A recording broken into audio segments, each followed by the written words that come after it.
भागवत महापुराण की श्री सुखदेव जी महाराज की श्री परीक्षित जी महाराज की सब संतन की सब भक्तन की सब विप्रन की 84 को सूरजमंडल धाम की गिरिराज धरण की श्याम सुंदर श्री यमुने महारानी की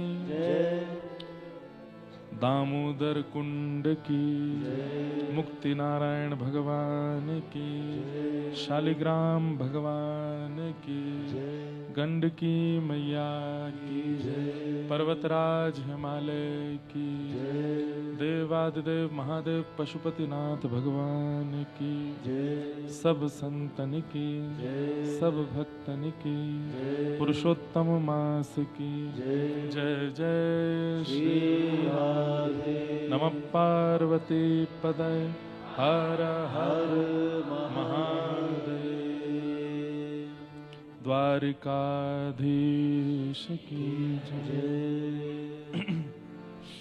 परम मंगल में प्रात प्रकलेश्वर अकारण करुणा वरुणालय भक्त वांछा कल्पतरु तड़िद्वत विनिंदित पीतांबरधारी श्री बालकृष्ण प्रभु की वांगमयी शब्दमयी वाणीमयी प्रतिमूर्ति हम आप सबके मध्य में विराजमान श्रीमद् भागवत महापुराण को बारंबार प्रणाम।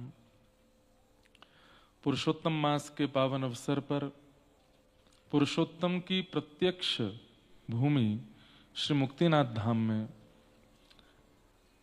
गंडकी मैया के पावन तट पर पर्वतराज हिमालय की गोद में साक्षात शालिग्राम भगवान स्वरूप इन पर्वतों के मध्य में अपने पुरुषोत्तम मास को मंगलमय कर रहे हैं, ये हमारा परम सौभाग्य है। आज इस कथा का विश्राम दिवस और अब पुनः अपनी अपनी गतिविधियों में प्रस्थान करना है। ये 7 दिन अधिक हो गए क्योंकि पुरुषोत्तम मास है ना, तो एक दिन कम से कम 1000 दिन के समान गिना जाएगा। तो 7 दिन कितने हो गए?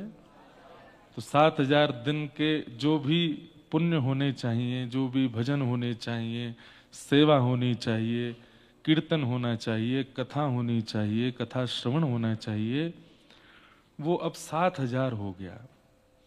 क्योंकि सप्ताह पुरुषोत्तम अधिक मास हमने मुक्तिनाथ में किया।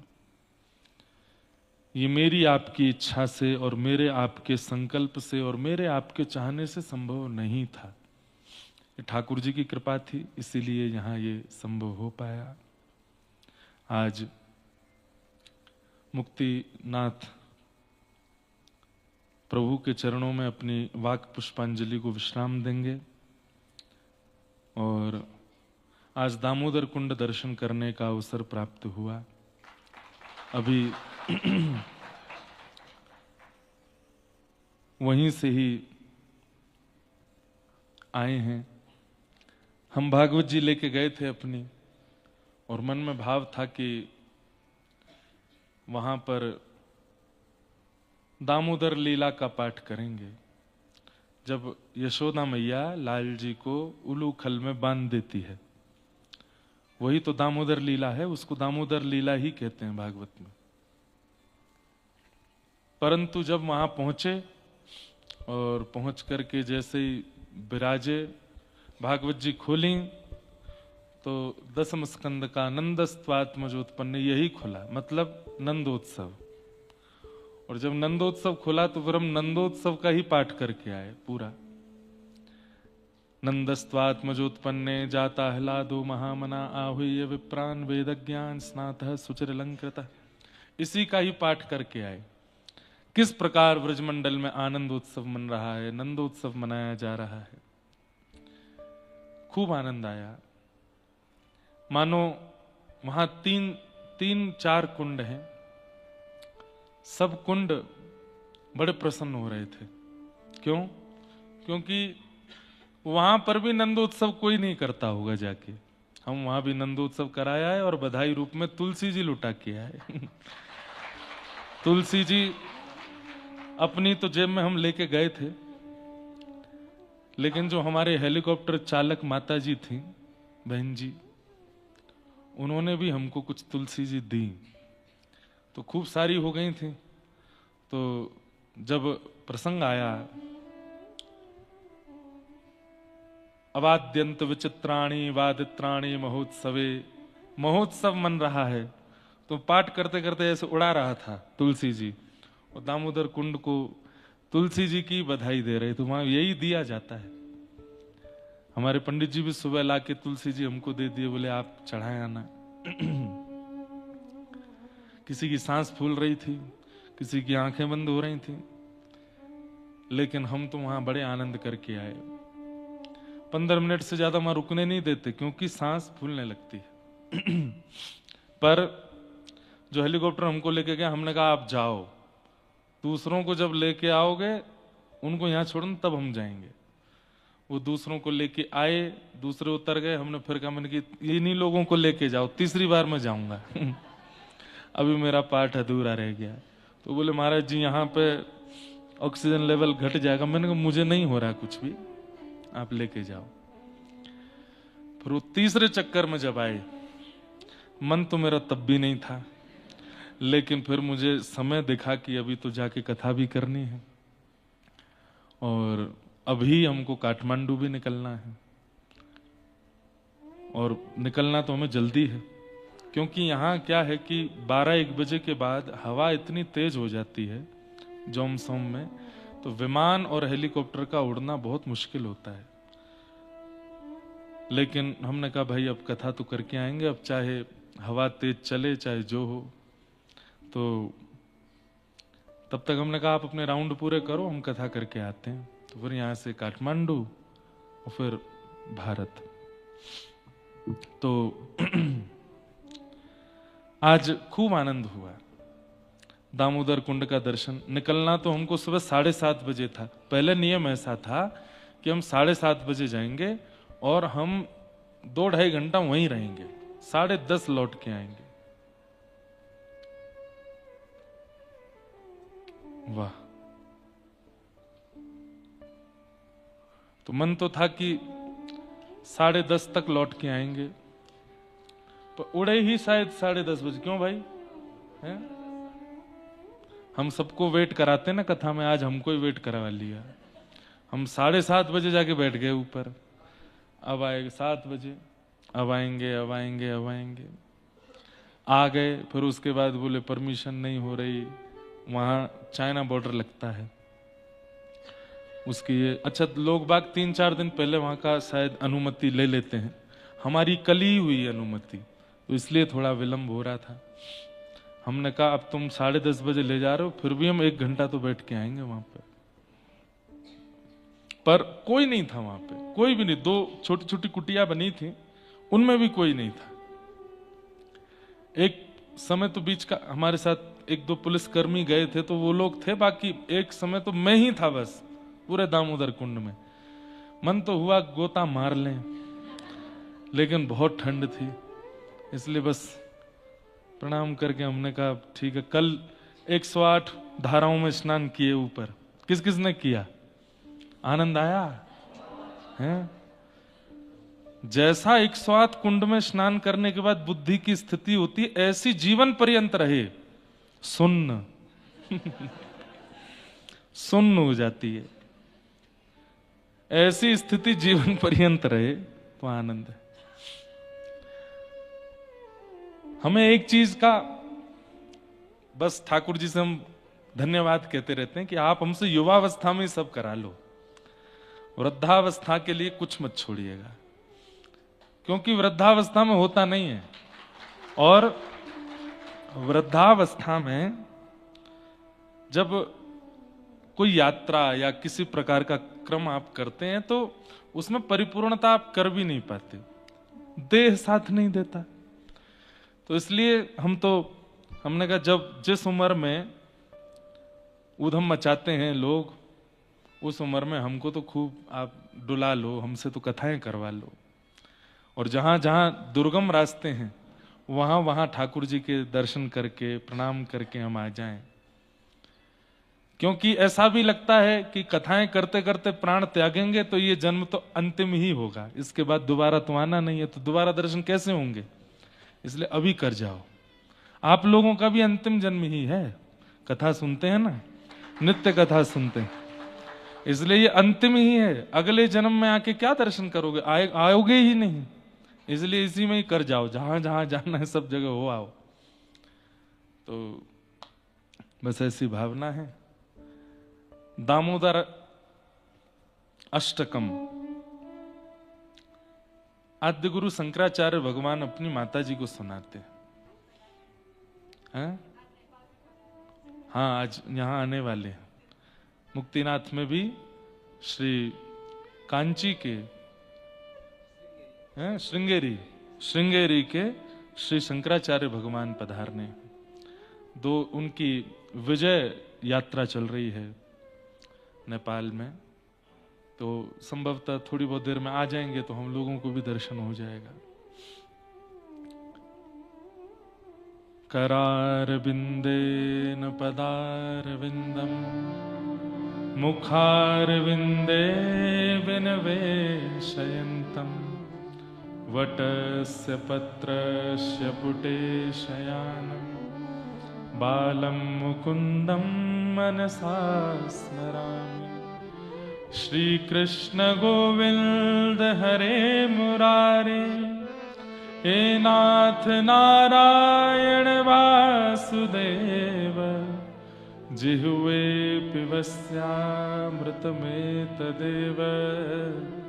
गोविंद दामोदर माधवेति, गोविंद दामोदर माधवेति। बंधुओं, जैसे हम आपके घर आते हैं तो आप अपने पूजा के ठाकुर जी का दर्शन कराते हो, अपने घर के मंदिर का दर्शन कराते हो। कोई भी व्यक्ति घर आता है तो आप उसको अपने ठाकुर जी का दर्शन कराते हो और सब दिखाते हो। ये जगन्नाथ जी पुरी से आए थे, ये वृंदावन से आए हैं, ये उन वाले महाराज जी ने हमको दिए, गंगा जी का जल है, यमुना जी का जल है, ये उन महाराज जी का चरण जल है। लोग चरणों तक भी रखते हैं घर में, सब दिखाते हैं। ये वैष्णो देवी का प्रसाद है, ये मुक्तिनाथ का, सब रखा रहता है मंदिर में। ठीक वैसे ही ये जो हिमालय पर जितने भी नारायण स्थान है ना, ये महादेव की पूजा स्थली है, ये महादेव का पूजा स्थान है। महादेव नित्य आराधन करते हैं, किनका? नारायण का। और नारायण नित्य आराधन करते हैं महादेव का, दोनों परस्पर एक दूसरे का आराधन करते हैं। तो आज हमें ऐसे ही लग रहा था कि मुक्तिनाथ, बद्रीनाथ, ये सब महादेव के उपासना स्थान है, ये उनका पूजा घर है। तो हम लोगों को ये सौभाग्य दिया, देखो ये हमारे ठाकुर जी हैं, इनकी हम सेवा करते हैं। थोड़ी दूर एकांत में गए तो ये दामोदर कुंड है। ये ठाकुर जी को जब यशोदा मैया बांध रही थी तो वो रस्सी जो थी, जब दो वृक्ष गिर गए तो मैया ने खोल करके उत्तर दिशा में फेंकी, वही रस्सी यहां करके विराजमान हुई। उसी से दामोदर कुंड प्रकट हो गया, जहां से शालिग्राम भगवान प्रकट होने प्रारंभ हुए और गंडकी मैया का प्रवाह हुआ। तो ये भी महादेव ने सारी ठाकुर जी की निधियां अपने पास रखी हुई हैं। और संपूर्ण हिमालय के बीच में विराजमान है कैलाश। एक तरफ बद्री विशाल है, एक तरफ मुक्तिनाथ है और मध्य में है श्री कैलाश। आप देखना मैप में, मैं रात में देख रहा था, मुक्तिनाथ से दाहिनी ओर और बद्रीनाथ से बाहिनी ओर, बीच में थोड़े से उत्तर की ओर वहां महादेव विराज रहे हैं। तो ऐसी झांकी बन जाती है कि महादेव आराधन कर रहे हैं और सन्मुख चौकी पर ठाकुर जी विराज रहे हैं। एक तरफ मुक्तिनाथ, एक तरफ बद्रीनाथ, दोनों की सेवा पूजा करते हैं, दोनों का आराधन करते हैं। हम सौभाग्यशाली हैं कि हमें महादेव की निज अर्चना का दर्शन हो रहा है। तो आज दामोदर कुंड गए, वहां पर नंदोत्सव का पाठ किया, नारायण कवच का पाठ किया, तुलसी जी खूब पधराई दामोदर कुंड में। अब ऐसा कहते थे कि तुलसी जी ऐसे लेके बैठो तो शालिग्राम जी आते हैं। मैं तो बहुत देर बैठा रहा, हाथ जम गया मेरा। शालिग्राम जी, फिर हमने कही कि दूसरा यहां क्या है कि बहुत स्ट्रिक्ट भी है और बहुत ज्यादा रिस्ट्रिक्शन भी है इन सब चीजों पर। और भी कई यहां पर चीजें हैं जिसके लिए बहुत से देश नेपाल पर नजर गाड़े बैठे, इसलिए भी यहां की सरकार थोड़ी स्ट्रिक्ट रहती है। तो थोड़ी देर हमने प्रयास किया, फिर ठाकुर जी बोले भैया तेने 7 दिना में इतने सारे शालिग्राम ले लिए, अब और कितने लेके जाएगा, हम पे इतने सारे शालिग्राम हो गए हैं। सब संतों ने हमको निवेदन किए, हम घर वालों के लिए नहीं लेके जा रहे, संतों ने कहा कि आप हमारे लिए लाना, हमारे लिए, सबके लिए थोड़े थोड़े आ गए। कई तो हम स्वयं भी लाए, कई लोगों ने हमको दे दिए, बोले महाराज जी हम 2 लाए थे, एक आपको देते। खूब सारे शालिग्राम हो गए। हमने कहा कोई बात नहीं, आप हम यहाँ आ गए यही बहुत है, जरूरी थोड़ी आपको लेके जाए। पर दामोदर कुंड का जल लेके आए, लाल जी का अभिषेक करेंगे, अभी स्नान पूर्णिमा आवेगी तब गिरधर लाल जी का उससे अभिषेक होगा। खूब सुख मिला, खूब आनंद मिला। आज जो लोग वहां हो आ रहे हैं, जाके आ रहे हैं या जा रहे हैं, उनको तो बहुत बहुत बधाई। और जो नहीं जा पाए हैं, चिंता नहीं करो, आज की कथा का एक एक शब्द दामोदर कुंड का ही बिंदु है।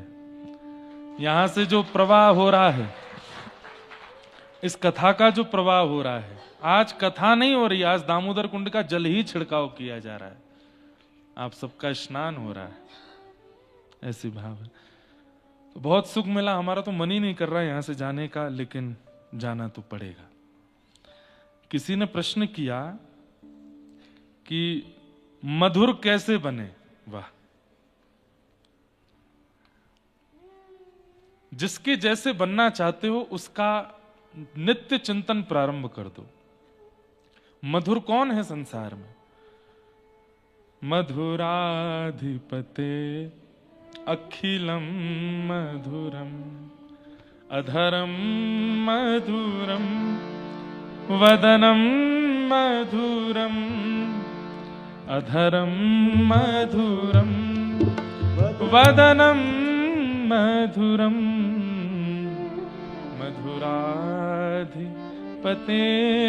अखिलम मधुरम मधुराधिपते अखिलम मधुरम।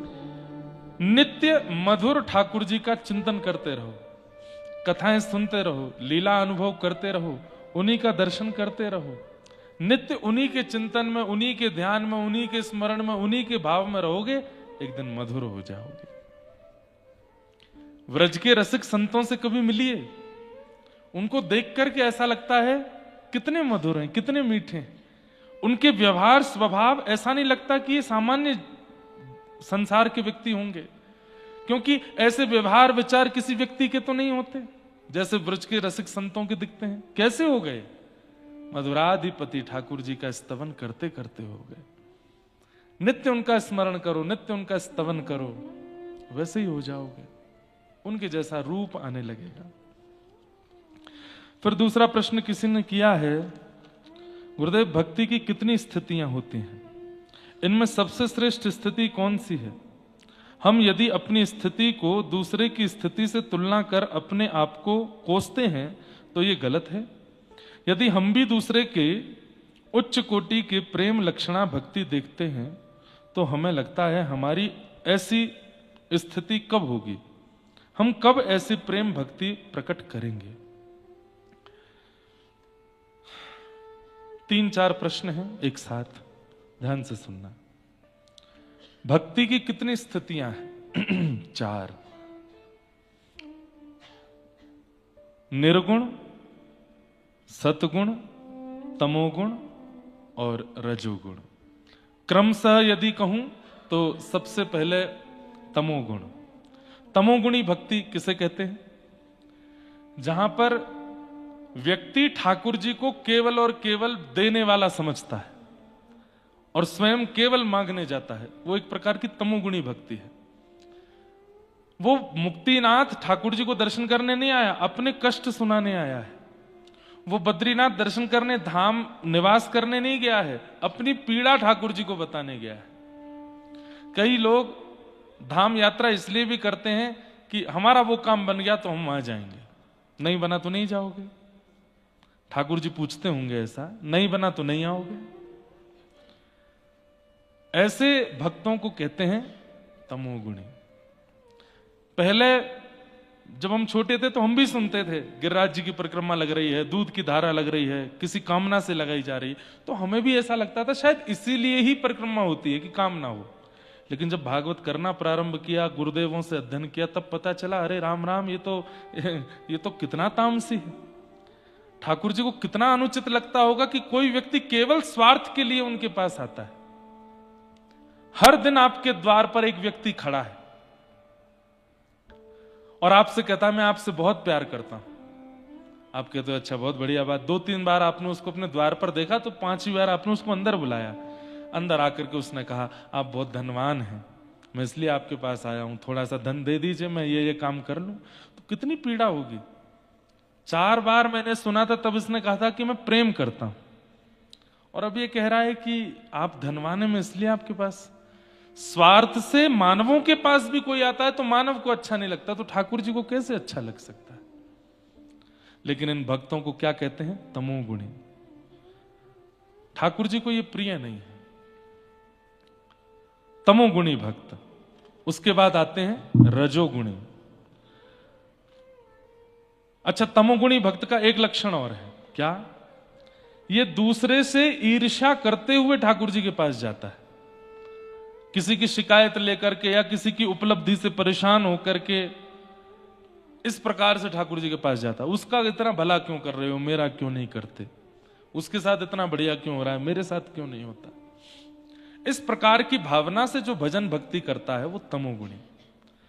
तमोगुणी का तीसरा लक्षण एक और है, जो केवल अपने मतलब की भक्ति देख करके ठाकुर जी की सेवा में जाता हो। समझ में आई बात? जैसे कई महादेव के उपासक, वो महादेव की उपासना केवल इसलिए करते हैं कि महादेव की उपासना करेंगे तो हमको कुछ जड़ी बूटियां लेने का अनुभव हो जाएगा। ये तमोगुणी भक्ति है, ये तामसिक भक्ति है। ठाकुर जी को ये प्रिय नहीं। उसके बाद आती है रजोगुणी। कोई आरती की निंदा नहीं है, पर उस आरती का अर्थ हम लोगों ने गलत लगा लिया। क्या? ओम जय जगदीश हरे, भक्त जनों के संकट क्षण में दूर करे। और फिर उसमें आता है कि हमारे घर के जितने भी दुख दारिद्र हैं सबको दूर कर दो नाथ, तेरा तुझको अर्पण क्या लागे मेरा, आदि आदि ये भावना करते हैं। मतलब ठाकुर जी से मांगते भी हैं, पर इस ढंग से मांगते हैं कि नाथ सब आपका ही तो है, सब आपका ही तो है, आपकी ही तो कृपा है। मतलब तमोगुणी व्यक्ति तो स्पष्ट मांगता है, जैसे रावण, कंस आदि आदि राक्षस। पर सतोगुणी जो है वो मांगता भी है और मांगते मांगते कहता भी है नाथ मैं भी तो आपका ही हूं, ये दुनिया भी तो आपकी है, ये वस्तु भी तो आपकी है, सब आपके लिए ही तो किया जा रहा है। ऐसे भक्तों को राजस भक्त कहते हैं। ये भी ठाकुर जी को प्रिय नहीं। तामसिक, राजस, फिर आते हैं सात्विक। सात्विक भक्त कौन से हैं? वो ठाकुर जी से कुछ मांगते नहीं है, पर ठाकुर जी से जाकर के कहते हैं कि नाथ आपकी कृपा बनी हुई है, ये कृपा बनाए रखना। कृपा बनाए रखना ये कामना भी एक प्रकार की कामना है। नाथ बहुत आनंद है जीवन में, कोई दिक्कत नहीं है, बस ऐसे ही बनाए रखना। ये सात्विक। अधिकतर हम लोग सात्विक में आते हैं, तामसी भी हो सकते हैं, कुछ पता नहीं, पर सात्विक ज्यादा है। और चौथे भक्त होते हैं निर्गुण, जिनकी चर्चा मैंने एक दिन की थी, जो मुक्ति की भी कामना नहीं करते। कहा करूं वैकुंठ जाए, कहा करूं वैकुंठ जाए। ये कौन है? ये निर्गुण भक्त है। मैं क्या करूंगा वहां जाकर के? जहां नहीं नंद, जहां नहीं यशोदा, जहां नहीं नंद, जहां नहीं यशोदा, जहां नहीं गोपी ग्वाले और गाय, जहाँ नहीं गोपी ग्वाले और गाय, कहाँ करूं वैकुंठ जाए, कहाँ करूं वैकुंठ ही जाए। और अंत में कहते हैं व्रज तज मोरी जाए बलाए। यदि व्रज से बाहर जाना हो तो मेरी अलाएं बलाएं जाएं, मैं तो नहीं जाऊं।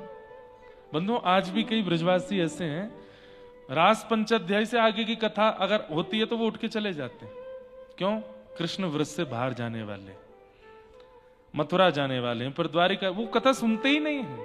आज भी कितने ब्रजवासी ऐसे हैं, उनसे कहो मुक्तिनाथ चलो, बद्रीनाथ चलो, जगन्नाथ चलो, द्वारिका चलो, बोले तुम जाओ भैया, तुमको तुम्हारा स्वीकार, हम तो ब्रज में ही रहेंगे। अखंड ब्रजवासी, ब्रज छोड़ते ही नहीं है।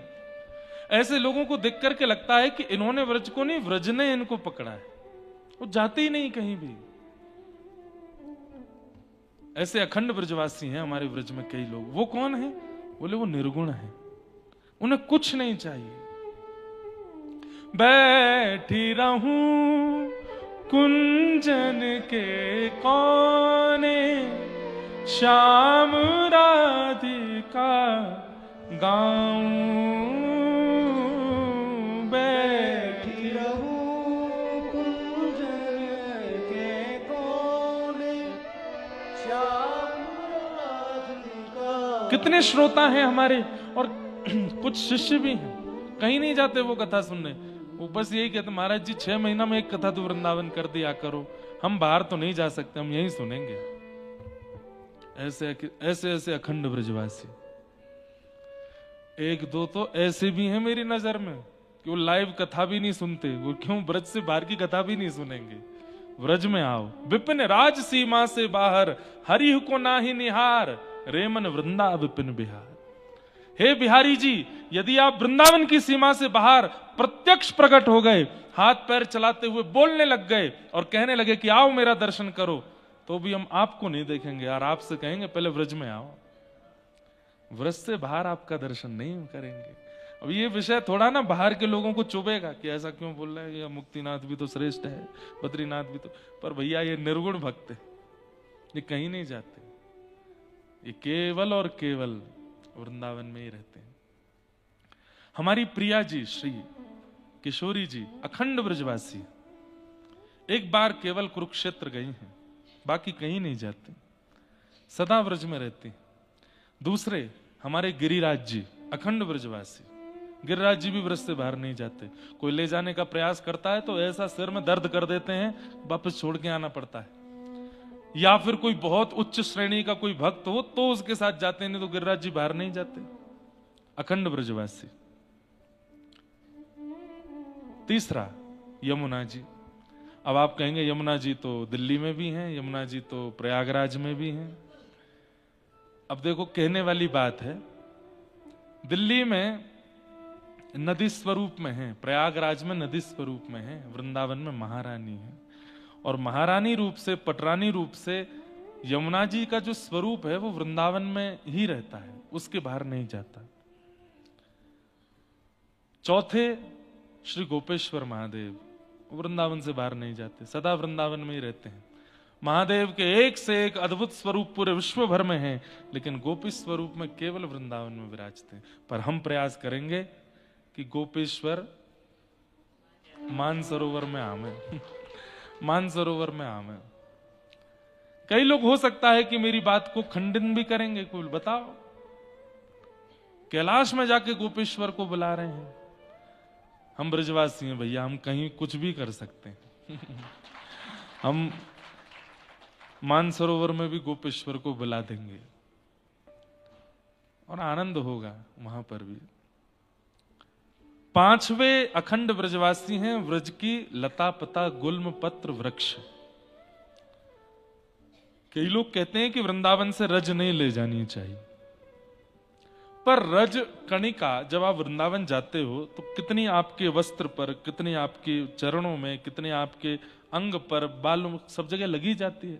तो वो तो रज चली ही जाती है किसी न किसी रूप में आपके साथ। बाकी इसमें एक चीज कर सकते हैं कि रज यदि वृंदावन की लाए हैं तो ऐसी पड़ी नहीं रहनी चाहिए घर में, उसका एक बहुत सुंदर स्थान हो और रोज श्रृंगार हो, रोज नित्य सेवा हो और मंदिर में ही विराजें, क्योंकि भगवान के चरण आच्छादित हैं व्रज की रज में। नहीं तो व्रजरज भी अखंड व्रजवासी है, व्रज छोड़ के कभी नहीं जाती। और हमारे सप्त निधियों में श्री राधा रमन लाल जी ये अखंड व्रजवासी हैं, ये कभी व्रज छोड़ के, जब से प्रकट हुए हैं मुक्तिनाथ से गए थे वृंदावन शालिग्राम रूप में, और जा दिन प्रकट भये मुगल आक्रांताओं के कारण एक एक बार हमारे व्रज के सारे ठाकुर कहीं ना कहीं गए हैं। राधा वल्लभ लाल जी तो चित्तावल से ही पधारे, बाहर से ही पधारे। बाकी जितने भी ठाकुर हैं, गोविंद देव जी कहाँ हैं? जयपुर में। गोपीनाथ जी कहाँ हैं? जयपुर में। मदन मोहन जी कहाँ हैं? करौली में। चौथे श्री राधारमन लाल जी वृंदावन में, फिर जुगल किशोर जी पन्ना में, फिर उसके बाद राधा वल्लभ जी वृंदावन में, बिहारी जी वृंदावन में। तो बिहारी जी भी जा चुके हैं बाहर, राधा वल्लभ जी तो चित्तावल से ही पधारे, और जुगल किशोर जी तो बाहर ही विराजते हैं। रह गए कौन? राधा रमन जी। ये अखंड ब्रजवासी जी कभी नहीं गए ब्रज से बाहर। तो जाकू अखंड ब्रजवास चाहिए हो, इन पांचों को प्रणाम करना प्रारंभ करो, यही व्रज प्रदान करेंगे। कौन कौन? पहले किशोरी जी, श्री जी अखंड ब्रजवासी, व्रत छोड़ के नहीं जाते। दूसरे श्री यमुना जी, तीसरे वृंदावन के वृक्ष वल्लरी, चौथे श्री गिरिराज जी, और पांचवे श्री राधारमन लाल, और छठवे भी हो गए श्री गोपीनाथ जी, गोपेश्वर महादेव, उनको भी प्रणाम करो। ये 6 अखंड ब्रजवासी। तो निर्गुण जो होते हैं वो कहीं नहीं जाते, वो मुक्ति भी नहीं चाहते, वो कुछ और भी नहीं चाहते। बैठी रहूं कुंजन के कोने, शाम राधिका गाऊं, किशोरी तेरे चरणन की रज पाऊं। वो इसी भाव में ही रहते हैं। तो ये 4 भक्तों की श्रृंखला है, जिसमें तमोगुणी, रजोगुणी, सतोगुणी और निर्गुणी। अब आपका प्रश्न है इनमें सबसे श्रेष्ठ कौन से हैं? तो बोले निर्गुणी। अगर आप तमोगुणी हो, ईर्ष्या के कारण ठाकुर जी के पास जाते हो, तो सतोगुणी बनने का प्रयास करो। सतोगुणी हो तो रजोगुणी बनने का प्रयास करो। रजोगुणी हो तो निर्गुणी बनने का प्रयास करो। निर्गुण बनना है। फिर आपने कहा कि महाराज जी दूसरे की स्थिति से तुलना कर अपने आप को कोसते हैं, तो ये गलत है। कोसना गलत नहीं है, कोसना गलत नहीं है, पर उससे चिढ़ना गलत है। कोसना मतलब, अरे भाई देखो वो कितना भजन करता है, वो देखो सुबह 4 बजे उठ जाता है, देखो वो कैसे कैसे सब आराधन करता है, तुम कुछ नहीं करते। अपने आप को कोस सकते हो, क्योंकि कोसोगे तो और बढ़ने का प्रयास होगा।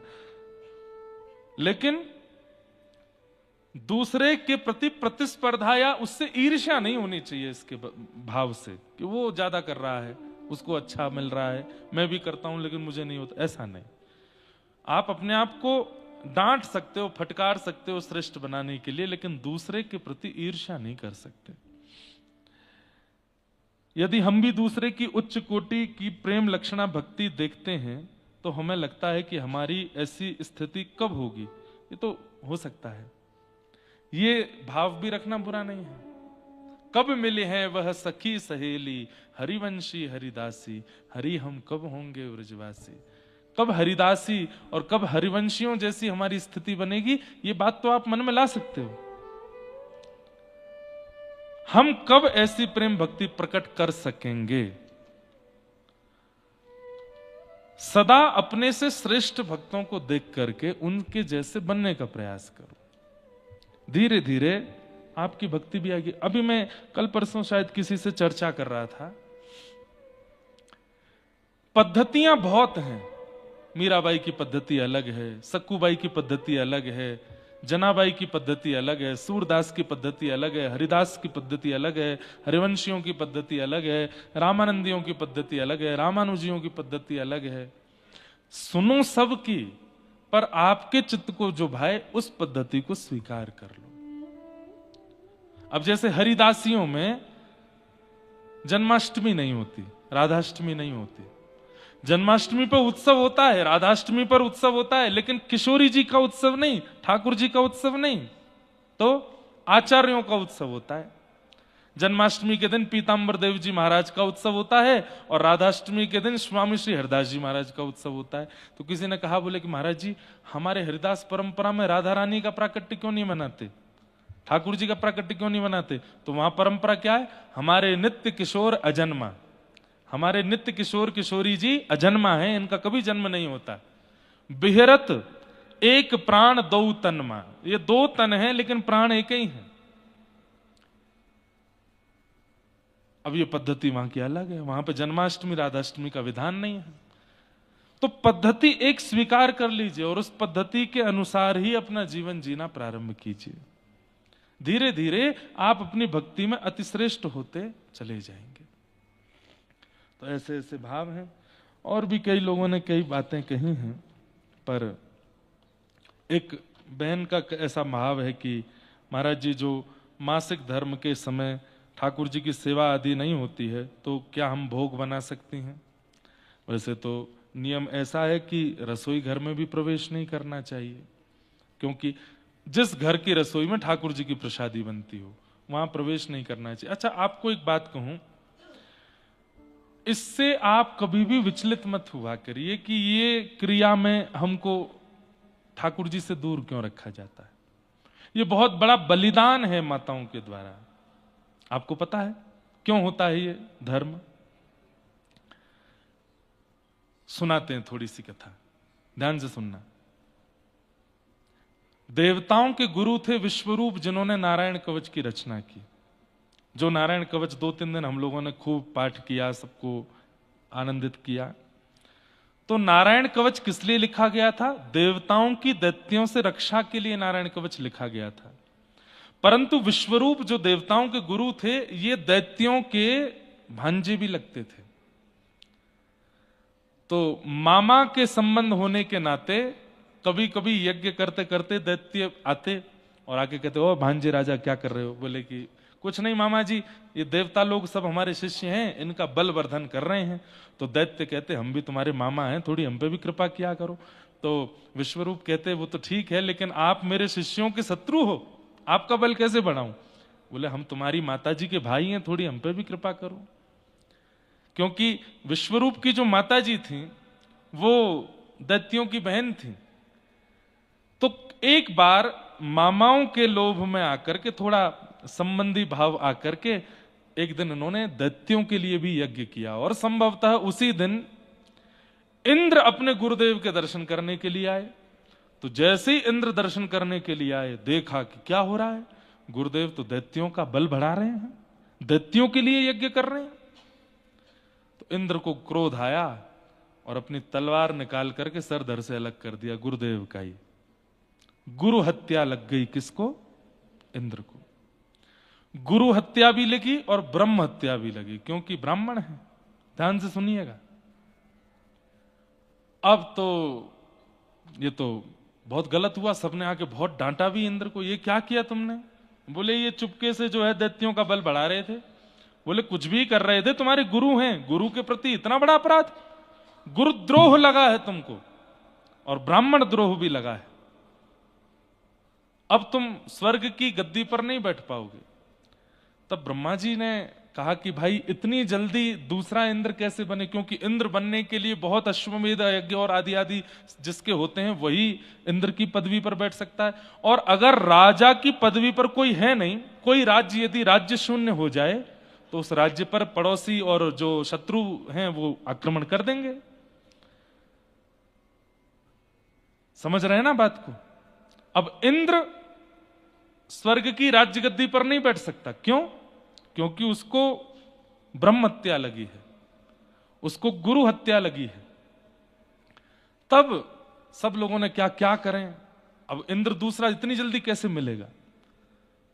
तो बोले, इसी को बैठाना पड़ेगा, लेकिन अभी इस पर ब्रह्म हत्या लगी है, वे कैसे होगा? तब कहा कि अगर कोई इनकी ब्रह्म हत्या अपने ऊपर ले ले तो इंद्र ब्रह्मत्या विहीन होकर के राज्य गद्दी बैठ सकते हैं। और इंद्र ने भी प्रस्ताव जारी किया कि जो मेरी ब्रह्मत्या को अपने ऊपर लेगा मैं उसको वरदान भी प्रदान करूंगा। तब सबसे पहले उस ब्रह्महत्या को स्वीकार करने के लिए पृथ्वी आगे आई। तो पृथ्वी में जहां कहीं भी ऐसा बोलते हैं कि जो रक्त वर्ण की जो मिट्टी दिखाई देती है वो ब्रह्महत्या का दोष है। लेकिन इंद्र ने उनको वरदान प्रदान किया कि आप में कितने भी गड्ढे हो जाएं अपने आप भर जाया करेंगे, आप कभी गड्ढों से युक्त नहीं रहोगी, ये मेरा वरदान है। ब्रह्महत्या को दूसरे रूप में अपने ऊपर स्वीकार किया वृक्षों ने। तो किन्हीं किन्हीं वृक्षों की टहनी या डाल या पत्ते तोड़ने पर जो उसमें से श्वेत दुग्ध प्रकट होता है वो ब्रह्महत्या का स्वरूप है। लेकिन वृक्षों को इंद्र ने वरदान प्रदान किया कि आपको कोई काट दे, जड़ से ना काटे, बीज से काट दे, तो आप पुनर्जागृत हो जाओगे, पुनर्जन्म हो जाएगा। तीसरा ब्रह्महत्या को अपने ऊपर लिया जल। तो जहां कहीं भी जल में फेन प्रकट होता है, झाग हो जाते हैं, उसको ब्रह्महत्या का दोष माना जाता है। और जल को इंद्र ने वरदान दिया कि आप सबके स्वरूप को बनाने वाले होगे, आप किसी के स्वरूप को बिगाड़ोगे नहीं।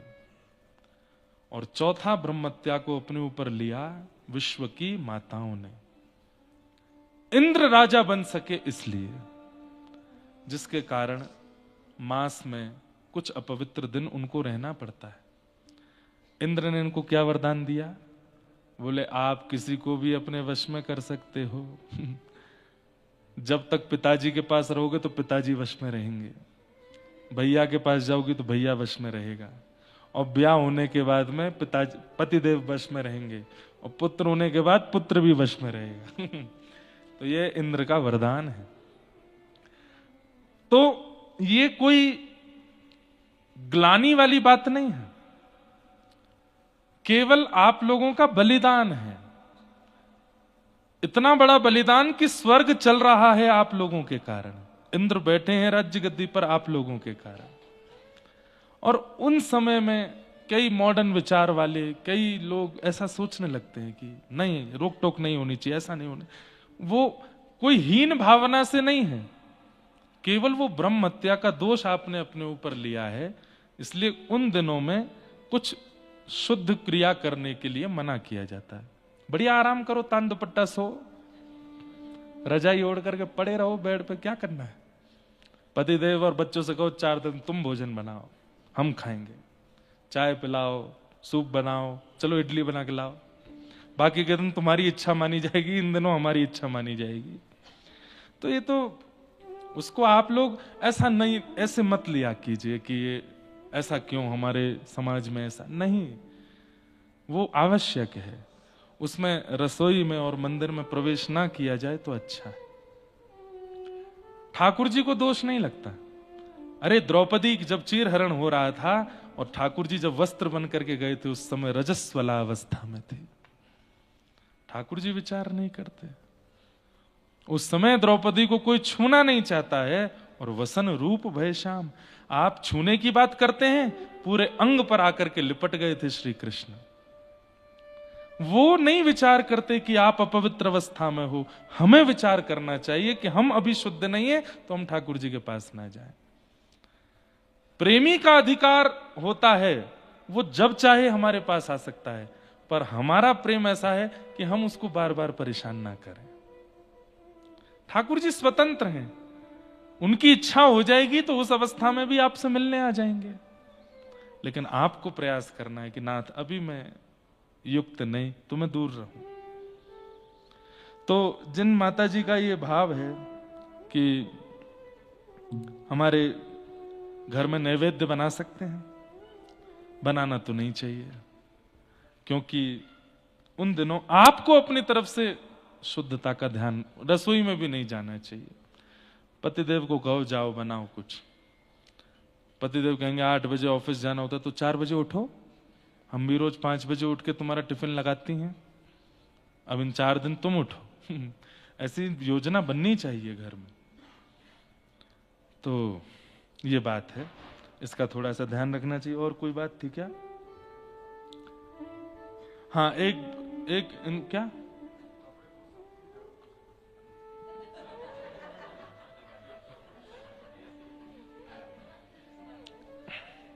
कुछ मत करिए, ये भी पतिदेव से ही करवाइए।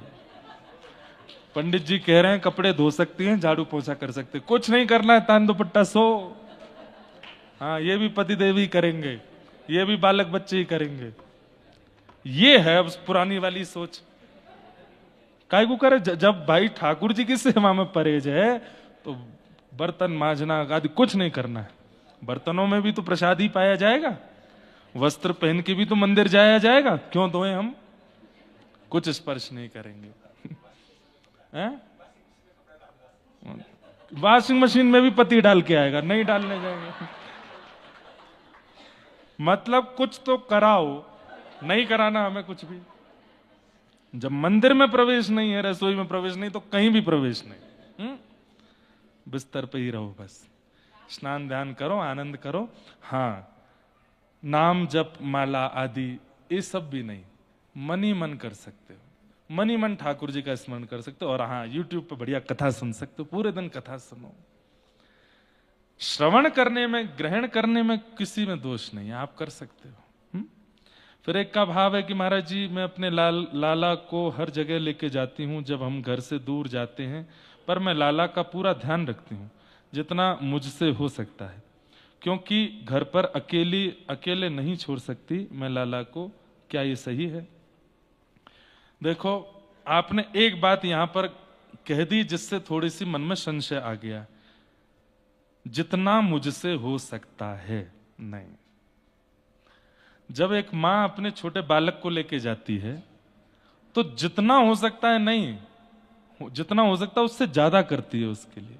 बालक नहीं है, पति है साथ में, तो पति के लिए भी ज्यादा करती है। चाहे वो पहाड़ों पर जाए, चाहे वो समुद्र के तट पर जाए, विदेश जावे, कहीं भी जाए, वो जितना हो सकता नहीं, हो सकता है उससे अधिक करने का प्रयास करती है। तो ठाकुर जी के संबंध में ये बात क्यों आ जाती है कि जितना हो सकता है? नहीं, जितना आपकी क्षमता है उससे अधिक करना है तो ही आप लेके जा सकते हो, नहीं तो नहीं। दूसरी बात, इतने बड़े बड़े आचार्य हमारे सब कथाएं करते हैं, भ्रमण पर रहते हैं, शंकराचार्य भगवान हों, चाहे हमारे रामानुजाचार्य हों, जगत गुरु आदि सब हों, हम भी कथा करते हैं, हम भी ठाकुर जी लेके चलते थे, अभी तो थोड़ा विश्राम दिया है। इतनी व्यवस्था लेके चलते थे कि एक गाड़ी भर के तो ठाकुर जी का ही सामान चलता था। लाल जी जहां भी विराजते थे, एक गाड़ी भर के ठाकुर जी का सामग्री चलती है। उनका पूरा सिंहासन चलेगा, सारे बर्तन चलेंगे, एक एक चीज चलेगी, खिलौने चलेंगे, ऊपर का छत्र चलेगा, चमर चलेंगे, और वो ऊपर जो धारण कराए जाते हैं चंदोबा चलेगा, पिछवाई चलेगी। इतना सामान लेके चलते थे। ठाकुर अपने लिए बैग एक हो, लेकिन ठाकुर जी के 4 बैग चलते थे। तब ठाकुर जी को बाहर ले जाने में सुख मिलता। फिर उसमें भी पूरे रास्ते की व्यवस्था। अब जैसे हमको काठमांडू यहां आना होता और अगर लालजी संग आ रहे होते तो योजना कैसे बनती? वृंदावन से दिल्ली जाएंगे, दिल्ली एयरपोर्ट पर किसी वैष्णव के यहां से प्रसाद आएगा, ठाकुर जी का भोग लगेगा, उसके बाद फ्लाइट में बैठेंगे, फ्लाइट से उतरते ही काठमांडू पहुंचेंगे, काठमांडू पहुंचते ही किसी वैष्णव के यहां से प्रसाद आएगा, पहले ठाकुर जी का भोग लगेगा, फिर पशुपतिनाथ दर्शन करेंगे, वहां से निकल के फिर पोखरा आएंगे, पोखरा आते ही किसी वैष्णव के घर से प्रसाद आएगा, वैष्णव के घर से ही आएगा, और वो वैष्णव हमारे संपर्क में पहचान में होगा। तो अगर कोई स्थान पर संपर्क का कोई वैष्णव नहीं है तो वहां हमारे रसोईया बाबा पहले पहुंचेंगे और पहुंच करके ठाकुर जी के लिए प्रसादी सिद्ध करेंगे, उनका भोग लगेगा, या फिर जहां रसोई है वहां से प्रसाद बन के पहले आ जाएगा, ठाकुर जी को भोग लगेगा, फिर ठाकुर जी शयन करेंगे। अगले दिन सुबह बाल भोग करके ठाकुर जी पहाड़ी यात्रा पर निकलेंगे। बीच रास्ते में 2 जगह कहीं ना कहीं प्रसाद की व्यवस्था होगी, दोनों जगह प्रसाद पाते हुए फिर मुक्तिनाथ पहुंचेंगे। यहाँ आते ही ठाकुर जी बढ़िया काढ़ा पियेंगे गरम गरम, उसके बाद शयन करेंगे। अगर लाल जी आते तो ये नियम होता है। वहां फिर आप स्वतंत्र, आप चलो, और आपके अनुसार ठाकुर जी नहीं रहने चाहिए, ठाकुर जी के अनुसार आप रहो, तब तो आप ठाकुर जी को लेके जा सकते हो। और इसमें कितने पापड़ बेलने पड़ते हैं ये हम जानते हैं। तो क्या करें, अब घर छोड़ के जाएं ठाकुर जी को? लेके जाओ, इतनी व्यवस्था करो। लेकिन अगर घर छोड़ के जाओ तो कैसे जाओ? सुनो, हमारे यहां मानसी सेवा का बहुत सुंदर विधान है। जैसे आप 2-3 दिन के लिए कहीं जा रहे हो और आपको पता है कि मैं व्यवस्था नहीं कर पाऊंगा, तो ठाकुर जी के सन्मुख खूब बढ़िया उस दिन अच्छी सामग्री बनाओ घर में प्रसाद की, ठाकुर जी से कोई बात मनवानी हो तो भोजन बढ़िया बना दो बस। ऐसे हमारे लाल जी जो हैं चटोरे हैं, जो प्रसाद सुंदर देख करके आनंदित हो जाते हैं। खूब सुंदर प्रसादी सिद्ध करके ठाकुर जी का भोग लगाओ। 4-5 दिन के लिए ठाकुर जी के खूब सुंदर सुंदर लड्डू और मिष्ठान प्रसादी डिब्बा में रख के बगल में धर दो, कुछ फल पास में रख दो और ठाकुर जी से निवेदन करके जाओ, जय जय अभी तक तो हम थे और आपका भोग आदि सब चल रहा था। ये घर का एड्रेस है, ये घर का नंबर है, ये घर का पता है, मधुमंगल, श्रीदामा, तनसुका, मनसुका सबको भेज दो, मैसेज कर देना, आप सबको बुला लीजिए। हम इतने बजे निकल जाएंगे, उसके बाद पूरा घर आपका है। यशोदा मैया आमे, किशोरी जी आमे, सब सखा ग्वाल बाल आमे। वहां रसोई में आटा रखा है, वहां पे दाल रखे हैं, वहां चावल रखे हैं, वहां पे पतीला रखा है, वहां पे भगोना रखा है, उधर पानी है, फ्रिज में इतनी सामग्री धरी है। सारी लिस्ट ठाकुर जी के आगे धर जाओ और ठाकुर जी कहो 3 दिन के लिए हम जा रहे हैं। और ठाकुर जी को खूब बढ़िया प्रसादी पवा के, बढ़िया इत्र की सेवा करके ठाकुर जी को पौढ़ा दो। पौढ़ा करके शयन की अवस्था में करके जलझारी जी, बंटा जी भोग आदि खूब सारा सन्मुख पधरा के, भोग कौन सा, सूखा भोग जो खराब ना हो, ऐसा भोग ठाकुर जी के सन्मुख पधरा के और फिर आप जा सकते हैं। किस भावना से कि अब घर में सब हैं, मधुमंगल हैं, श्रीदामा हैं, यशोदा मैया हैं, नंद बाबा हैं, रोहिणी मैया हैं, बलभद्र जी हैं, राधा रानी हैं, सब घर में आ गए हैं। पूरा व्रजमंडल का आवाहन करके जाओ। 3 दिन लाला का आप ध्यान रखना। आप अनुभव करेंगे 3 दिन बाद जब लौट के आओगे ना, कुछ तो अनुभव होगा कि ठाकुर जी की अब आप सेवा नहीं कर रहे थे, अब मानसी भाव से कोई और सेवा कर रहे थे। 6 महीने के लिए बद्रीनाथ जी भी तो मानवों के लिए बंद होते हैं। 6 महीने के लिए जब बद्रीनाथ जी का विश्राम होता है, उस समय नारद जी का आह्वान किया जाता है। और वहां पर बद्रीनाथ जी में बड़ी सुंदर प्रथा, पहले यहां भी 6 महीने के लिए बंद होते थे, बल्कि यहां तो बद्रीनाथ से ज्यादा बर्फ पड़ती है। लेकिन यहाँ के एक राजा हुए, उन्होंने फिर वो नियम बंद कर दिया। अब ये 12 महीने खुलते हैं दिसंबर में, लेकिन गाड़ी से नहीं आ सकते आप ऊपर, जोम के पास से पैदल आना पड़ेगा, बर्फ बहुत होती है। या फिर मार्ग खुला हो तो आ सकते हो, नहीं तो बहुत बर्फ होती है यहाँ पे। तो बद्रीनाथ में क्या नियम है, माना गांव की एक गैया, माना गांव की एक गैया जिसकी एक ही लाली हुई हो, बछिया हुई हो, उसके दूध से बना हुआ घी वो माना गांव से आएगा। फिर माना गांव में एक जो वहां के क्षेत्रीय लोग हैं, उनकी 8 वर्ष की जो कन्या होगी, वो एक कोई विशेष जाति है, उस जाति की 8 वर्ष की कन्या अपने हाथ से एक स्वेटर जैसा बुनती है। और जो स्वेटर बुनेगी जिस धातु से, जिस वस्तु से, जिस ऊन से, वह भी उस भेड़ का होना चाहिए जिसके अभी बालक नहीं हुए हैं, कुंवारी भेड़। उसके अंग से निकले हुए वस्त्र से वो स्वेटर बनता है, मतलब एक वस्त्र बनता है। वो ला करके वही बालिका लेकर के आएगी, खूब ढोल नगाड़े बजते हुए आते हैं माना से। वो रिचुअल देखने वाला है। और वहां से वो छोटी सी लाली आती है, घी और उसमें डुबो करके वो जो एक वस्त्र जैसा है ठाकुर जी के ऊपर लगाने वाला, उसको लाते हैं। फिर ठाकुर जी के अंग पर खूब सुंदर केसर, कपूर और घी का लेपन किया जाता है। उसके बाद वो वस्त्र पहनाया जाता है, साथ में ब्रह्म कमल रखा जाता है। और उसके बाद वहां अंदर दीप प्रज्वलित करके नारद जी का आवाहन करके प्रस्थान होता है। 6 महीने फिर कौन करते हैं सेवा, कौन खिलाता है प्रसाद आदि, नारद जी करते हैं। अब यही मानसी सेवा है एक प्रकार से। आप 6 महीने के लिए नारद जी का आह्वान करके गए, बद्री विशाल भगवान की सेवा नारद जी करेंगे। अब कोई ये सोचे कि अब बद्री विशाल भगवान ऊपर पहाड़ों पे हम अकेले छोड़ के आ गए, क्या खा रहे होंगे, क्या पी रहे होंगे, क्या नहीं। आप मानसी भाव से देवताओं का आह्वान करके गए और 6 महीने नारद जी वहां सेवा करते हैं। और इसका प्रमाण मिलता है जब 6 महीने बाद कपाट खुलते हैं तो बहुत कुछ भीतर ऐसा प्राप्त होता है। और सबसे बड़ी बात कि जो ठाकुर जी के अंग का वस्त्र होता है, उसमें घी जो होता है वो पूरा पिघल चुका होता है, केवल वस्त्र ठाकुर जी के ऊपर रह जाता है। फिर उस वस्त्र के एक एक जो धागे हैं वो निकाल करके वितरण किए जाते हैं।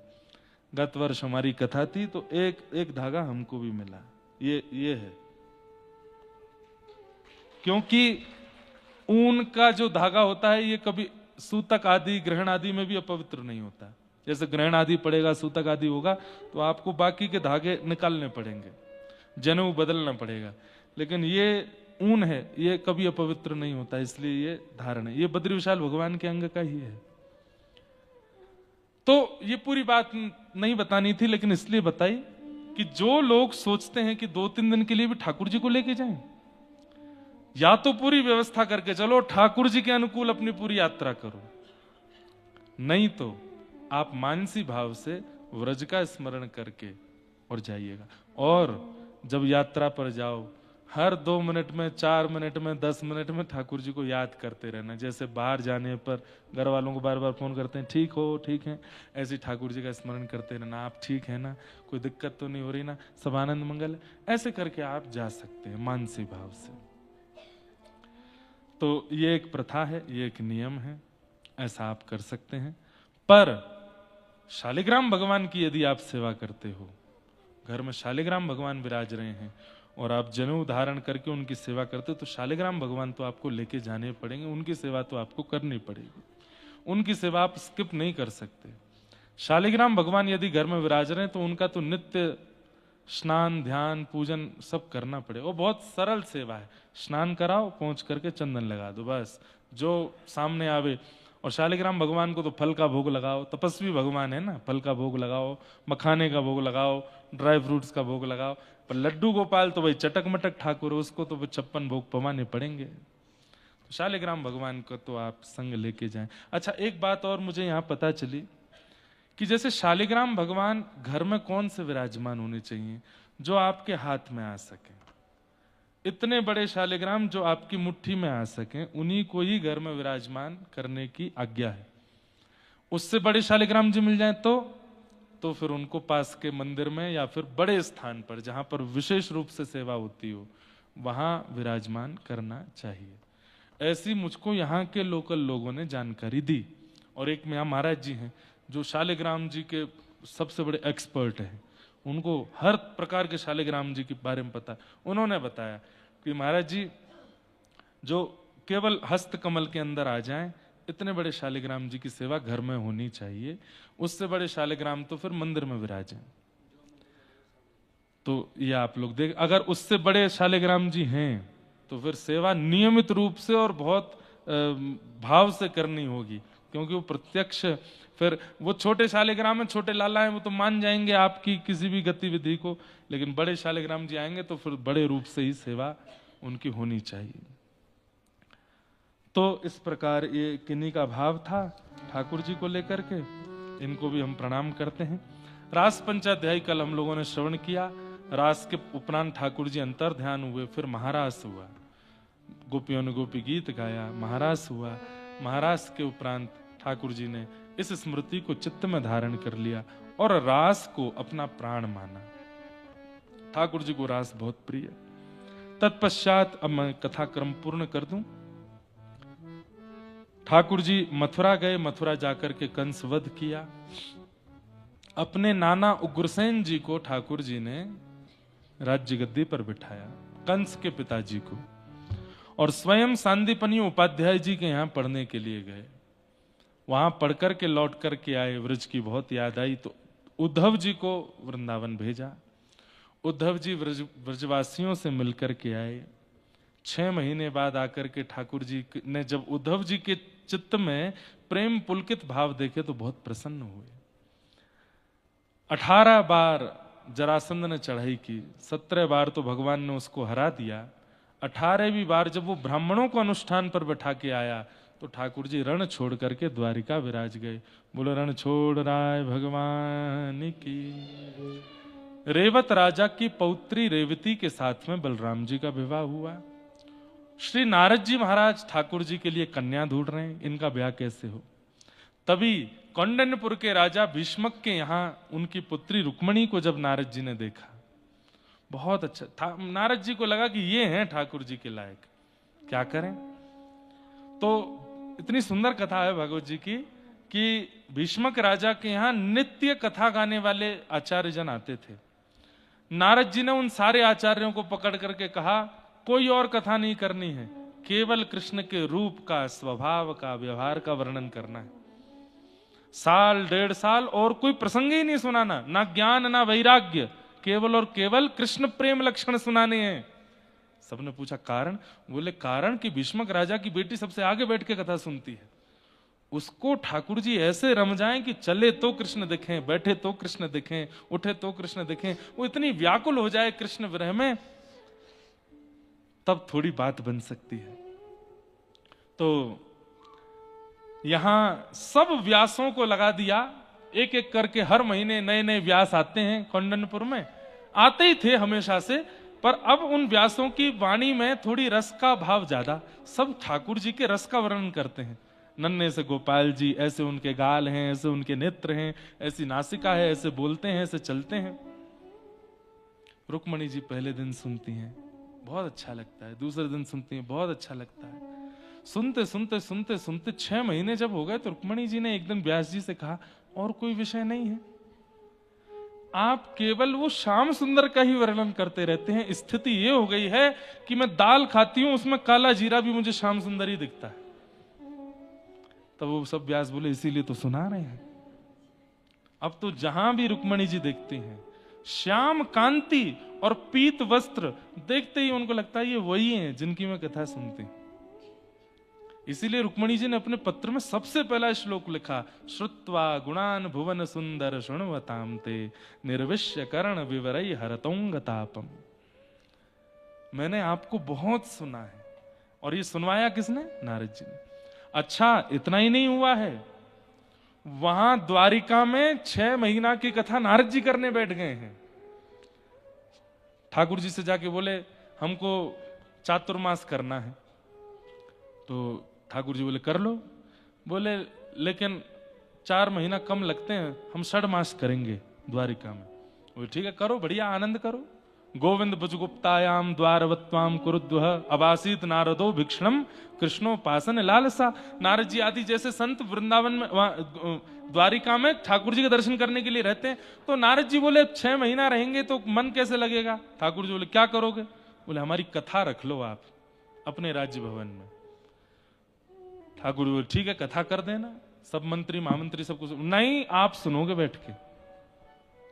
ठाकुर जी बोले, हम बहुत व्यस्त हैं, और अपनी ही कथा क्या? बोले, जरूरी है कि आपकी कथा होती है, हम किसी और की सुनाएंगे? ठाकुर जी बोले, अच्छा, हमारे अलावा भी किसी की कथा है? बोले, हाँ। तो 6 महीना नारद जी रुक्मणी जी की कथा सुनाते रहे।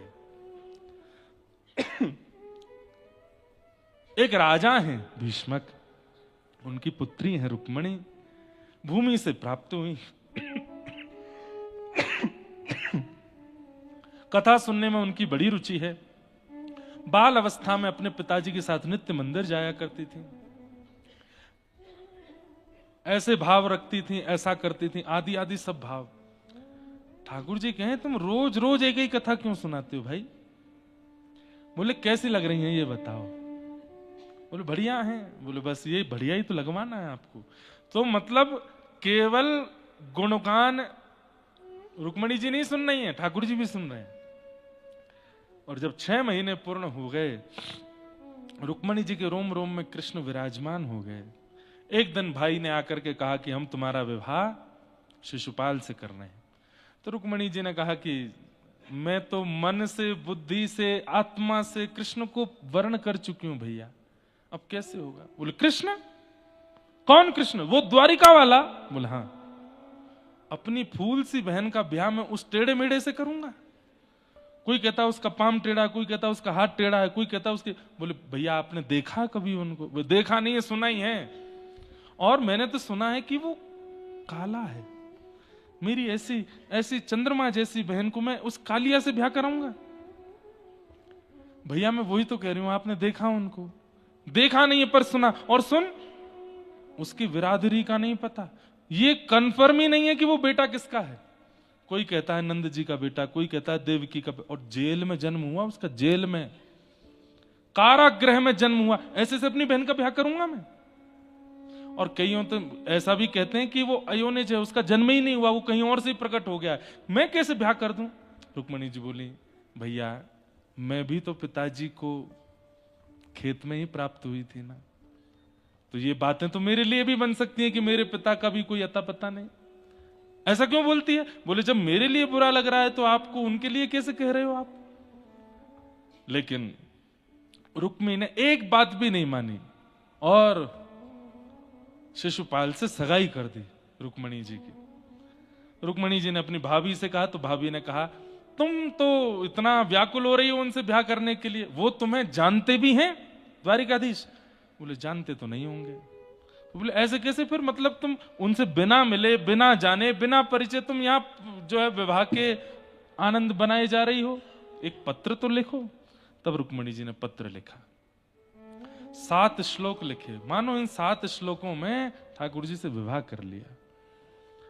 7 श्लोक लिख करके एक ब्राह्मण के हाथ भिजवाए। ब्राह्मण ने जाकर के जैसे भगवान को पत्र दिया, ठाकुर जी ने पत्र खोल करके समझ गए कि ये पत्र तो थोड़ा जो है हृदय वाला है, तो आप ही पढ़ के सुनाओ।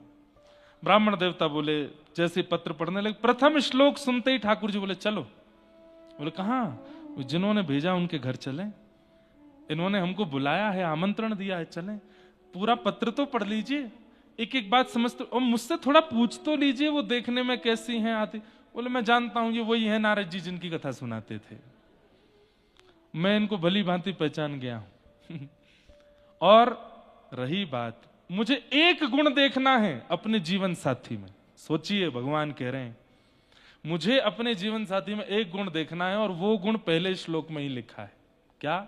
श्रुत्वा गुणान भुवन सुंदर शृण्वताम ते, कि मैं आपकी कथा सुनती हूं। ठाकुर जी बोले वो मेरी कथा सुनती है, इसका मतलब सर्वगुण संपन्न है, मेरे स्वीकार की अधिकारिणी है, उसमें सारे गुण होंगे, लक्षण होंगे। और भगवान ने रुक्मिणी जी को पत्र पा करके सुदेव ब्राह्मण के साथ गए और कौंडन्यपुर से जाके हरण करके लेकर के आए। फिर बाद में वसुदेव जी ने भीष्मक राजा से कह के विवाह की योजना बनाई और ठाकुर जी का रुक्मिणी जी से विवाह हुआ। बोलो रुक्मिणी रमण भगवान की। दूसरा विवाह भगवान का जाम्बती से, तीसरा सत्यभामा से, चौथा कालिंदी से, पांचवा मित्रविंदा से। इस प्रकार भगवान के 8 प्रमुख विवाह। भौमासुर राक्षस के यहां से 16,100 राजकुमारियों को मुक्त किया, तब भगवान के 16,100 विवाह और हुए। भगवान 16,108 रूप धारण करके द्वारिका में समस्त पत्नियों के साथ एक ही समय पर रहते हैं। इसलिए इस विषय पर संशय मत करना कि इतने विवाह कैसे हो सकते हैं। वो कर्तुम कर्तुम अन्यथा कर्तुम परमेश्वर, जो कोई नहीं कर सकता वो भी जो कर सके वो परमात्मा है, और जो सब कर सकते हैं वो भी ना करे वो परमात्मा है। उन्होंने सबके साथ विवाह किया। नारद जी एक दिन ग्रहचर्या भी देखने आए, वो भी आश्चर्यचकित हो गए कि भगवान एक ही समय पर सारी पत्नियों के साथ एक साथ रहते हैं। और हर पत्नी, नारद जी तो कहे थे कि मुझे कोई शिकायत करेगी कि मेरे पास तो रहते ही नहीं है। नारद जी बोले मजा आएगा, दुनिया की पत्नियां अपने पति की बुराई ही करती रहती हैं, शिकायत ही करती रहती हैं, अब ठाकुर जी की जब कोई शिकायत करेगा कितना अच्छा लगेगा। नारद जी महाराज बोले स्तुति तो बहुत सुनी, आज थोड़ी सी जो है शिकायत सुन के आऊं ठाकुर जी की। जैसे ही पहुंचे रुक्मिणी जी के भवन में, तो वहां ठाकुर जी प्रसाद पा रहे थे, रुक्मिणी जी पवा रही थी। नारद जी महाराज आए, नारद जी आए तो अरे अरे नारद आए हैं, रुक्मिणी नारद आए, प्रणाम करो। ठाकुर जी तो जानते हैं मन की ये नारद जी क्या देखने आए हैं। रुक्मिणी जी गई, आई आई आपकी भी चौकी लगाई, थाली लगाई, पाओ ठाकुर जी के संगी प्रसाद पाओ। प्रसाद आदि पा करके जी तो जैसे ही प्रसाद पा रही थी, प्रसाद पा रहे थे, थोड़ा कथा विश्राम हो जाए। प्रसाद पा रहे थे, पाते पाते प्रसाद नारद जी महाराज ने कथा विश्राम कर ले।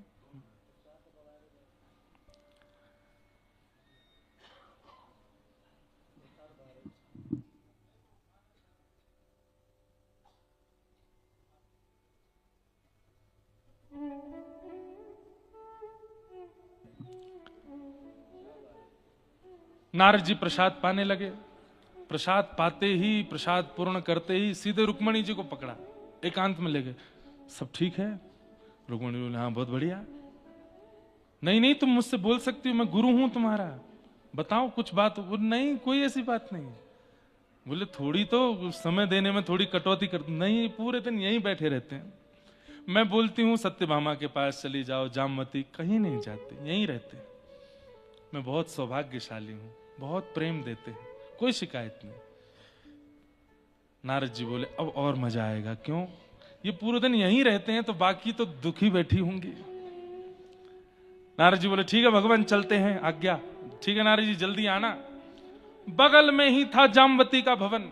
नारद जी जैसे ही दौड़ करके जामवती के भवन में गए तो वहां क्या देखा? ठाकुर जी अपने बालकों के साथ खेल रहे हैं। नारद जी जैसे आए, ठाकुर जी, अरे नारद जी, जामवती, नारद जी, अरे वाह बड़े दिन में आए भैया, बहुत बड़ी स्वागत स्वागत। नारद जी बोले अभी तो वहां बैठे थे, यहां आ गए। ठाकुर जी कान में कहा दौड़ के आए हो, नीचे कोई सुरंग है? हमसे क्या पूछते हो, जामवती से पूछो। ए जामवती, ठाकुर जी कब आए? बोले तो यहीं रहते हैं, जाते ही नहीं यहां से, दिन रात यहीं बैठे रहते। मैं कहती हूँ रुक्मणी के पास जाओ सत्यभामा, जाते ही नहीं। नारद जी टेढ़ी नजर से ठाकुर जी को देखे, ये कैसे करते हो? बोले और आगे जाओ, कहीं तो मिलेगी शिकायत। तीसरे भवन सत्यभामा के पास दौड़। अब नारद जी बोले ये पत्नियां भी सब पढ़ाई लिखाई रखी हैं इन्होंने, ये जाते ही बोल देते होंगे नारद जी आए तो उनसे कोई शिकायत मत करना, क्योंकि शिकायत मिलेगी तो मैं देवताओं में जाकर के कहूंगा, सब हंसी हटाएंगे ठाकुर जी की। तीसरे भवन में नारद जी बोले मैं इतनी जोर से दौड़ के जाऊंगा कि ठाकुर जी मुझसे पहले पहुंच ही नहीं पाए। सत्यभामा के भवन में जैसे ही नारद जी दौड़ करके गए तो क्या देखा? ठाकुर जी मधुर पत्रावली का श्रृंगार कर रहे हैं। किसका? सत्यभामा का। नारद जी आए तो जैसे असहज हो जाते हैं, पति पत्नी ऐसे हो गए। नारद जी बोले जय हो जय। अरे सत्यभामा, लड्डू लाओ, नारद जी आए हैं, बड़े दिन में आए हो, आओ आओ भैया। हृदय से आंखों में अश्रु भराते हैं ठाकुर जी के, बहुत दिन हो गए तुमको देखे हुए, बहुत दिन बाद आए। नारद जी कह रहे हैं कितना नाटक करते हो आप, अभी तो मिले थे। तो बोले तुम जिस काम से आए वो कर लो। सत्यभामा को एकांत में ले जाकर के खूब प्रलोभन दिए नारद जी ने। तुम्हारे पिताजी की समंतक मणि मैं ले आऊंगा तुम्हारे पास, तुमको सबसे श्रेष्ठ पत्नी का अधिकार दिलवा दूंगा द्वारिका में, और तुम्हारे बालक ही राजकुमार बनेंगे द्वारिका के, कोई पत्नी के बालक, मैं नारद हूं, मैं सब करने की सामर्थ। वैकुंठ में भी तुम्हारे बालकों का ही राज चलेगा। एक शिकायत बताओ इनकी, किस बारे में? समय देते हैं, यहीं बैठे रहते हैं, जाते ही नहीं है। मुझे तो कभी कभी लगता है द्वारिका चला कौन रहा है, ये तो पूरे दिन यहीं बैठे रहते हैं, ऐसे देखते रहते हैं मुझे। देखो देवी, मैं जानता हूं अपने पति की प्रशंसा करना और उसके दुर्गुणों को छुपाना पत्नी का स्वभाव होता, पर मैं गुरु नारद हूं, मुझे बता सकती हो। चरण पकड़ के, गुरु नारद कोई बात होगी तो मैं आपसे क्यों छुपाऊंगी, पर मैं मेरे से ज्यादा सौभाग्यशाली कोई पत्नी नहीं, पूरे दिन यहीं रहते हैं। ठाकुर जी कोने खड़े खड़े देख रहे हैं नारद जी को। नारद जी बोले अद्भुत हो, 16,100 राजकुमारियों के पास गए, कहीं तो शिकायत मिलेगी। 1.5 साल 2 साल लगे नारद जी को। 1.5 साल बाद लौट करके रुक्मणी जी के भवन में ही आ गए, और जैसे ही रुक्मणी जी भवन में, ठाकुर जी, अरे नारद जी आए, रुक्मणी जी प्रसाद पवाओ।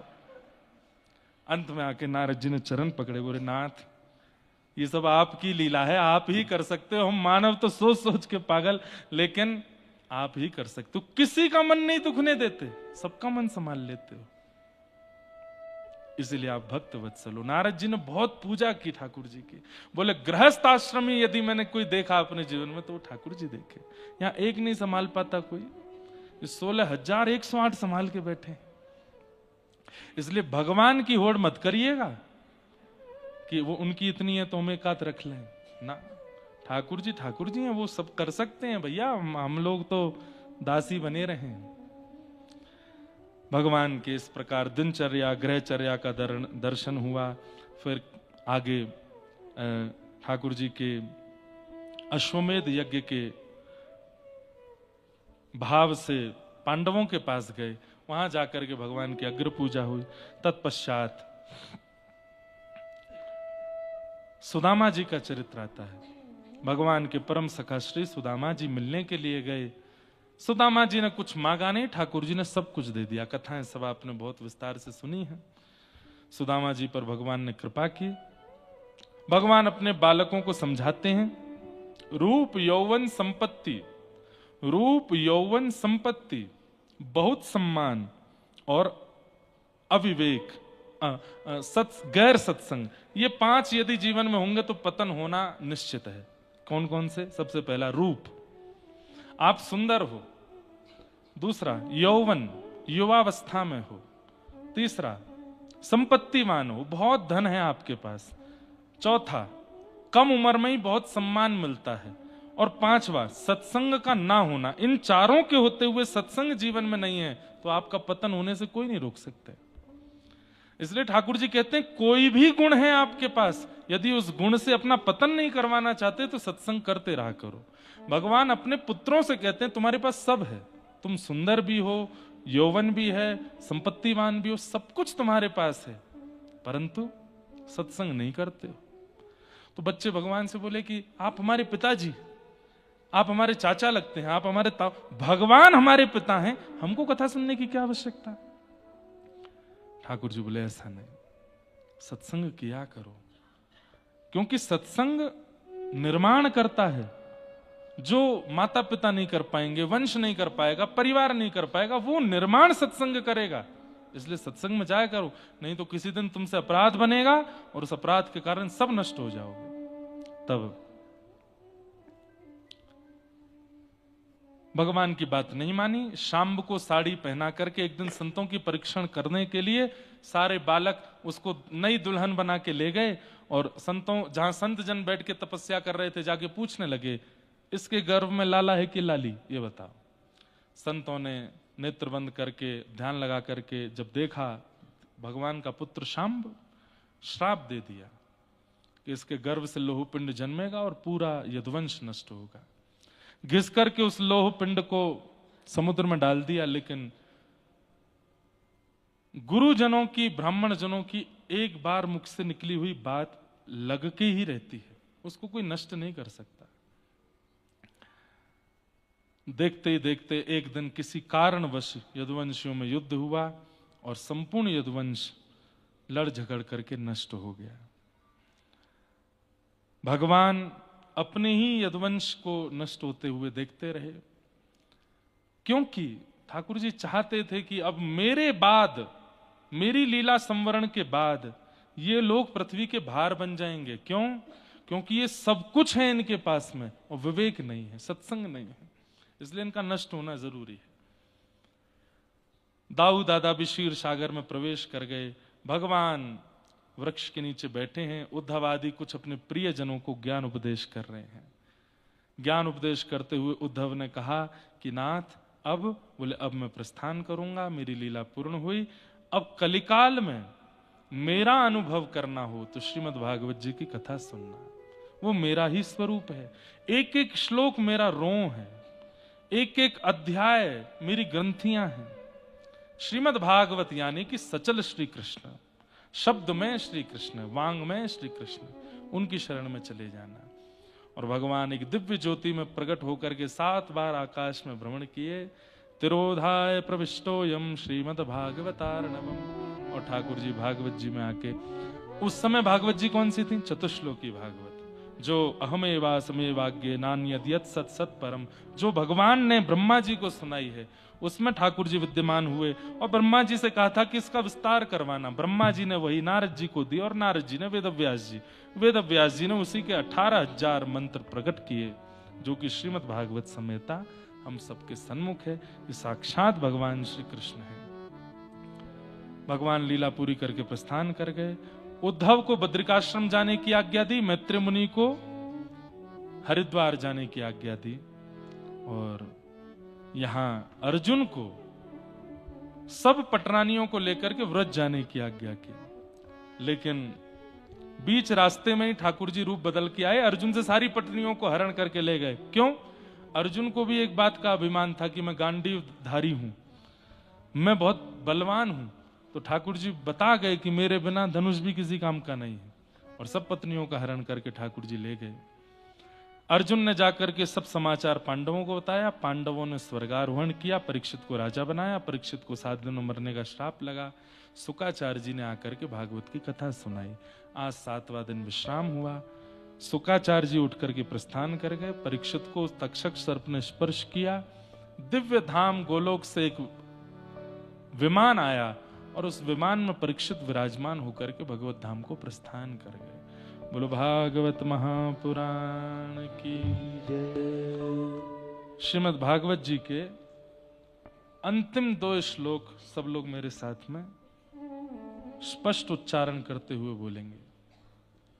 भवे भवे यथा भक्ति, भवे भवे यथा भक्ति, पादयोस्तव जायते, पादयोस्तव जायते, तथा कुरुष्व देवेश, तथा कुरुष्व देवेश, तथा कुरुष्व देवेश, तथा कुरुष्व देवेश, नाथस्त्वं नो यतः प्रभो, नाथस्त्वं नो यतः प्रभो, नाम संकीर्तनं यस्य, नाम संकीर्तनं यस्य, सर्वपाप प्रणाशनं, सर्वपाप प्रणाशनं, प्रणामो दुःख समनः, प्रणामो दुःख शमनः, तं नमामि हरिं परम्। तं नमामि हरिं परम्।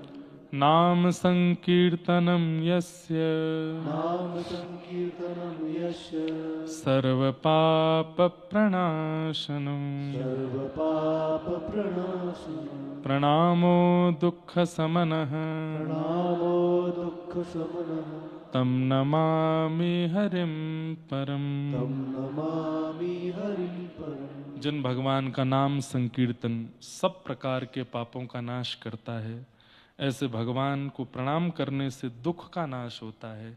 ऐसे प्रभु को हम बारंबार नमन करते हैं, उनके चरणों में बारंबार प्रणाम करते हैं, उनको बारंबार वंदन करते हैं। आज एकादशी का पावन दिन, और एकादशी के पावन दिवस पर दामोदर कुंड का दर्शन, दामोदर कुंड पर जाकर के नंदोत्सव का पाठ, और मुक्तिनाथ भगवान के चरणों में कथा का विश्राम, पुरुषोत्तम मास कितना अधिक हो गया। अब तो हमारे पास जगह नहीं बची होगी, इतना अधिक हो गया है, इतना मिल गया है हम लोगों को। बस जाते जाते कायेन वाचा मनसेन्द्रियैर्वा बुद्ध्यात्मना वा अनुषितस्वभावात् करोमि यत् यत् सकलम परस्मै नारायणायेति समर्पयेत्। ठाकुर जी के चरणों में हम सब उसको निवेदित करते हैं, वंदन करते हैं। हे ठाकुर जी, हमसे विगत 7 दिनों में आपके धाम में कोई अपराध यदि बना हो तो आप कृपा करके हमें क्षमा कर। बंधुओं देखिए, धाम जाने पर भी ना हमको धाम के अनुकूल रहना चाहिए। हम अपनी मनचली स्थिति संसार में रखें पर धाम में ना रखें, क्योंकि जब हम धाम में आते हैं तो हम पराधीन होकर के आते हैं धाम के, तो उसके अधीन होकर के रहना चाहिए, तभी धाम निवास का फल मिलता है। आप सब लोग बड़े प्रेम और भाव से श्री मुक्ति नारायण भगवान से क्षमा याचना कीजिएगा। जल्दी मिलेंगे सब लोगों से, आप सबको हम भी प्रणाम करते हैं। बहुत लोगों से हम मिल नहीं पाए, बहुत लोगों का कई भाव था वो भी नहीं हो पाया, क्योंकि धाम में आकर के हमारा भी मन रहता है कि हम थोड़ा अपना सुख का विचार करते हैं, आनंद का, थोड़ा इधर भ्रमण करें, दर्शन करें, और मौन भी था, इसलिए बहुत ज्यादा सबसे मिल नहीं पाए। सबसे हम इस बात के लिए क्षमा प्रार्थी भी हैं। इन 7 दिनों की कथा में जो कुछ भी आनंद हुआ, सब का फल ठाकुर जी के चरणों में अर्पित करते हैं। आप सबको प्रदान करते हुए सबको जय श्री कृष्ण, जय श्री कृष्ण, जय सिया राम, जय सिया राम, जय श्रीमन्नारायण, जय श्रीमन्नारायण, जय जय श्री राधे, जय जय श्री श्री मुक्ति नारायण भगवान की। सब लोग नीचे ही खड़े रहें, अब मंच पे कोई भी नहीं आएंगे। हमारी प्रार्थना सब लोगों से, आगे हमें भी बहुत जल्दी प्रस्थान करना है। थोड़ा सब लोग विचार करते हुए, ऊपर कोई भी नहीं आवे, नीचे से सब लोग आरती गाते हुए